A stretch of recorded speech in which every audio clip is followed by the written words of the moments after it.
Tento príklad možno veľmi dobre ilustruje, aký naozaj problém v Slovenskej republike dnes s mimovládnym sektorom máme.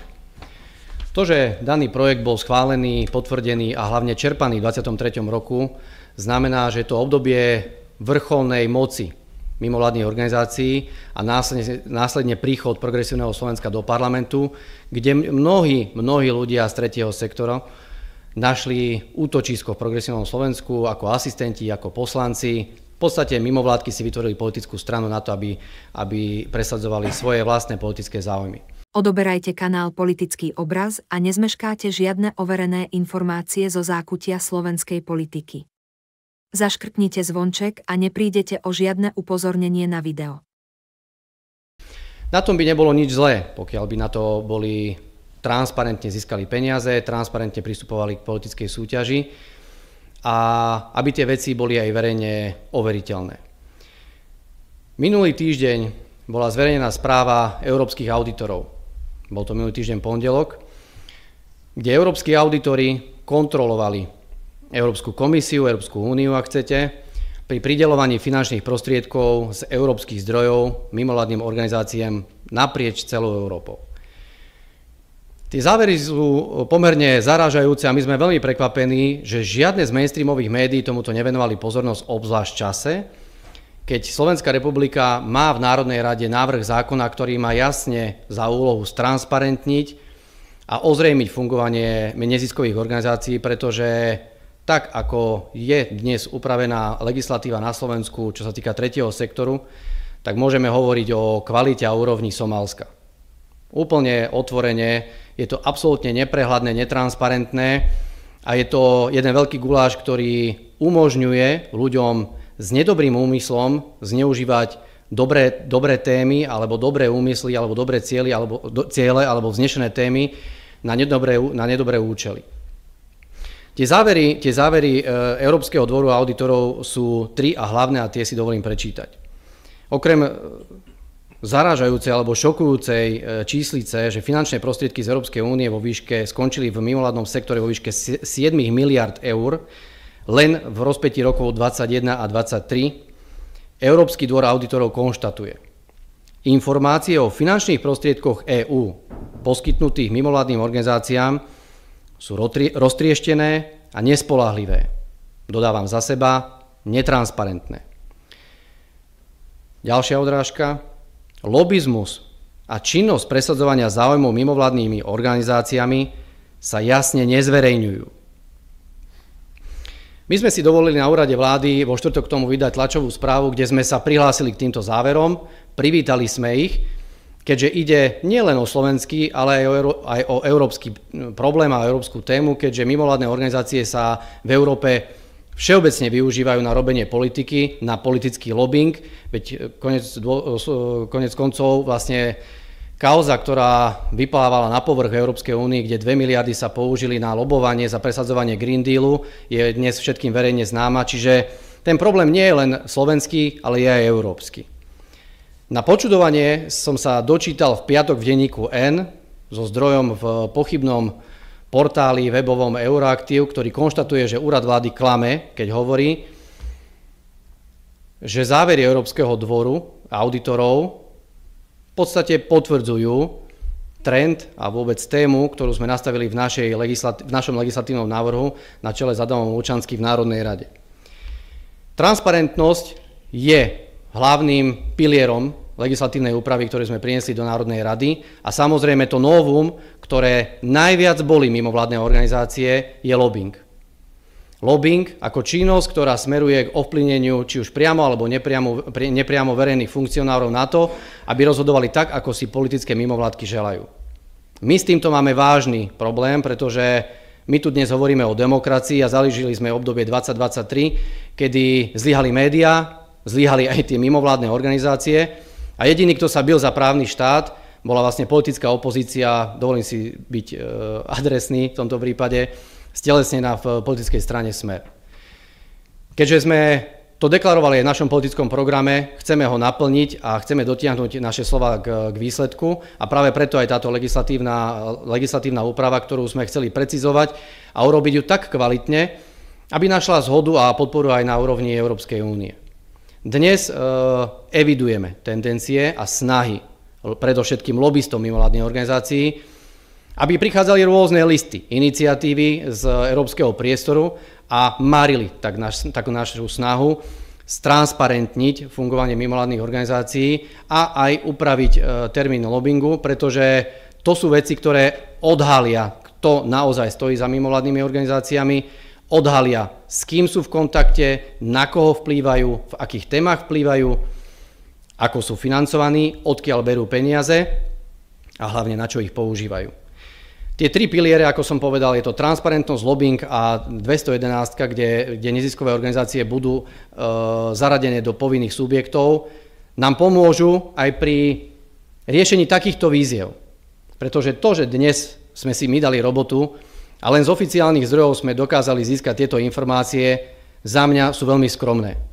Ak štát alebo Európska únia rozdeľuje 16,9 milióna eur a my dnes nevieme zistiť pri 46% subjektov, to znamená, že takmer polovica týchto subjektov, ktoré vidíte na tej tabuli, pri výzve za 16,9 milióna eur nevykáže výročnou správou ich použitie. Čo si máme o tom myslieť? Čo robia s tými peniazmi? Prečo nevykazujú to, akým spôsobom tieto peniaze použili? 23. rok. Neboli vtedy náhodou voľby? Všetko pod záštitou peknej témy. Pomoc integrácie európskych občanov na území Slovenskej republiky. Rišo uviedol len jeden príklad. 1000 koncertov, futbalových turnajov, všetko možné nájdete, len nie verifikovateľné informácie. Dnes, keď máme účinný zákon, ktorý je v Národnej rade, vieme do týchto organizácií poslať žiadosť o prístup k informáciám na základe zákona 211 a vieme si každý jeden ich 100 000 eur vypýtať, konkrétny rozpočet, konkrétny účel a tam, kde to neplnia, nastúpia sankcie. Nie je možné, že subjekty, ktoré čerpajú milióny eur, ako zo štátnych, tak z európskych zdrojov, sa na nich nebudú vzťahovať žiadne pravidlá. Predstavte si, že toto urobí obchodná spoločnosť. A nebodaj ešte nejaký človek, ktorý mal nejakú rodinnú väzbu na Smer. Rozoberú ho na súčiastky. Na súčiastky by ho rozobrali a pýtali by sa, kde je zoznam konečných užívateľov výhod. A rozoberali by možno, že nejaké SROčky na Cypre a neviem, kde všade možné. Prečo sa toto nedeje pri mimovládnych organizáciách? Kde je investigatívne centrum Jana Kuciaka? Kde sú všetci investigatívci? Prečo im to nevadí? Kde končia tieto peniaze? Financujú sa z toho aj novinári, ktorí potom prídu na tlačovú konferenciu a pýtajú sa všetko to, čo má slúžiť na to, aby tento zákon neprešiel? My máme veľké podozrenie, že práve preto sa tu dvíha taká veľká a silná vlna odporu, že mnoho ľudí v mediálnom prostredí, ktorí sa zúčastňuje na tých konferenciách, na tých prednáškach, na tých školeniach, pochádza z mediálneho prostredia. Ak bude tento zákon účinný a platný, my tých ľudí všetkých uvidíme. My uvidíme tých darcov. Zachytil som v piatok v niektorom z médií, že my budeme šikanovať tých ľudí, ktorí darovali na dobrú vec. Tak ja sa pýtam, keď niekto chce robiť politiku a pri prezidentovi Pellegrinim rozoberajú každého jedného darcu na jeho kampaň v politickej súťaži, prečo nemáme vedieť, kto dáva tým mimovládnym organizáciám peniaze na to, aby ovplyvňovali verejnú mienku, na to, aby robili protesty, na to, aby financovali médiá, ktoré sú schopné tak klamať, že stojíte spolu s nimi pred bielou stenou a oni sú schopní povedať, že je čierna. A nepresvedčíte ich o opaku. A dennodenne tieto lži lejú do ľudí a vytvárajú nejakú atmosféru, ktorá v spoločnosti, ale že absolútne a v štáte už vôbec nie je. My nemôžeme toto akceptovať. Napriek tomu, že nie je to zákon, ktorý by riešil kvalitu života na Slovensku v tom bezprostrednom spôsobe života. Ale riešime kvalitu demokracie na Slovensku. A dnes, keď máme sa baviť s našimi koaličnými partnermi o tom, že tu príde nejaký návrh zákona alebo nejaký pozmeňujúci návrh, ktorý by sa snažil vykúchať aktuálnu právnu úpravu bez akéhokoľvek argumentu, len s argumentom, budeme to riešiť komplexne v inom zákone, tak s tým my nemôžeme súhlasiť. Ak Hlas chce nejakým spôsobom vstúpiť do tejto legislatívnej úpravy, musí predstúpiť pred verejnosť a vysvetliť tie zmeny. A my spravíme tlačovú konferenciu, kde tie zmeny okomentujeme a pomenujeme, kam budú smerovať a čo budú znamenať. My si dnes nemáme možnosť vyberať, že či budeme alebo nebudeme upravovať mimovládne organizácie. Ich moc je extrémna. Tak ako som povedal, v 3. sektore zo štátneho rozpočtu ročne končí viac ako 100 miliónov eur, len z 2% dane. Z európskych fondov tam končia desiatky miliónov eur. A my sa tu pozrieme a nejaká Liga pre duševné zdravie tu robí nejaké futbalové festivaly, ktoré nevedia vykázať, my ich nevieme overiť. Nech sa k tomu vyjadria. Keď to vedia preukázať, nech to ukážu. Presne o tomto je tá transparentnosť. Ak by sme vedeli tie sumy overiť, tak dnes to nehovoríme na tlačovke. Ak by sme mali platný zákon. Prečo sa tak bráňa tej transparentnosti? 30 rokov tu terorizujú a šikanujú politikov, že majú byť transparentní. Tak poďte nám príkladom. Poďte nám príkladom, pán Vagač, začnite zverejňovať vaše majetky, vaše príjmy, ako ste sa dostali do funkcie, kto vás tam nominoval, prečo ste urobili výzvu priamo na nadáciu otvorenej spoločnosti a priamo konkrétnemu subjektu ste zadali 17 miliónovú zákazku. Čo by so mňou dorobili médiá na úrade vlády, keby ja vezmem konkrétny subjekt SROčku, v ktorej som bol prednedávnom konateľ alebo spoločník a rovno na úrad vlády prídem a zadám jej zákazku na úpravu areálu úradu vlády za 17 miliónov eur. Však by ste hrožili až do Európskeho parlamentu a posielali tu komisie, že ma majú zavrieť. Ale keď to robia neziskové organizácie, ktoré sa tvária, že riešia nejaký vznešený nejakú tému, ani ťuk, ani veta, ani nápis, dokonca aj ten záver od tých auditorov nebola ani zmienka v žiadnom médiu. Toto my ďalej odmietame ako ľudia, ktorí prišli do politiky a chcú nejakým spôsobom naplňať ten program, ktorý sme deklarovali, odmietame sa na tom zúčastňovať. Odmietame robiť kompromisy, ktoré idú proti demokracii. Odmietame riešenia, kedy demokracia má 40 stupňovú horúčku a my tu budeme príjmať nejaké acylpiriny. Neexistuje.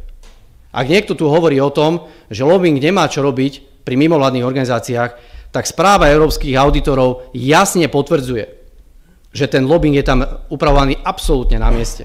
Absolútne na mieste. Ak niekto chce mať legislatívnu iniciatívu v budúcnosti, nech sa páči. Sme pripravení o tom rozprávať. Ale úprava lobbingu pri mimovládnych organizáciách je absolútne na mieste a my sme dodnes nepočuli jeden jediný argument, ktorý by tvrdil opak. Ďakujem pekne.